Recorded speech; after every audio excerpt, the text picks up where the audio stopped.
What's going on, YouTube? Figured I'd make a quick video, you know what I'm saying? Today, got a lot of cats that be doing this LS swap. Not too many doing LT1s, you know what I'm saying? I'm doing an LT1, of course, but I figure I'd give you a couple, couple knowledge, a little knowledge on what you would have to do. Excuse me. But anyways, okay. So I kept on trying to figure out why my car wasn't getting no spark. I was trying to figure it out, and this guy ended up helping me in this little car group I'm in on Facebook. He's in the LTX group with me. So here's what you would have to do. If you do a LT1 swap or LS swap, meaning you don't have to go painless, you don't have to do none of that. It's a guy actually on eBay that sells the harness. He actually does the PCM for you. If you turn your PCM in to him and you send your harness in to him, he will label it and flash the PCM for about $275, $300. That's with everything, labeling it, all this right here done on it, the whole 9 yards. Anyways, here's what you will have to do. Just in case y'all don't know. I don't have this completely hooked up, everything hooked up how I wanted it right yet, so I'm still cleaning it up. This wire right here, which is the pink wire that goes to the distributor, you're gonna have to run this to your standalone to get power. Without this right here hooked up to this, it won't get no power. Hook up all of your LS or LT1 parts, wires to your starter with the old starter wires to your SBC. When you do that, you will receive power to your motor. So I got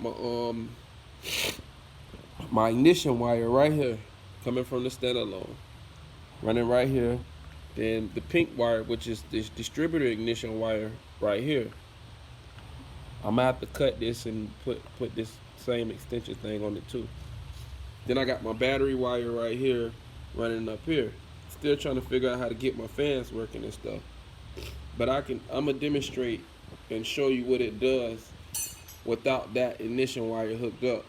Like, I wasn't getting no power whatsoever. So I was trying to figure out, excuse me, my garage and stuff. I got kids and shit.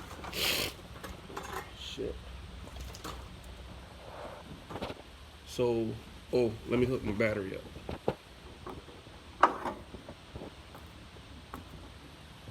Okay. If you hear it, I got the ignition wire unplugged, but the fuel pump still kicks on. Everything, the whole 9 yards. That vibrating noise, that's my fuel pump. The keys are automatic. I got them on 3 right now. That's why you hear that noise. If I turn that off, you won't hear nothing. So I got it on 3. When I hook my where's my test light? You're supposed to have this shit prepared when you're doing a video, but I'm actually just freestyling this shit, giving people advice and knowledge on what they might run into if they do this shit. Can't find my test light. But anyways,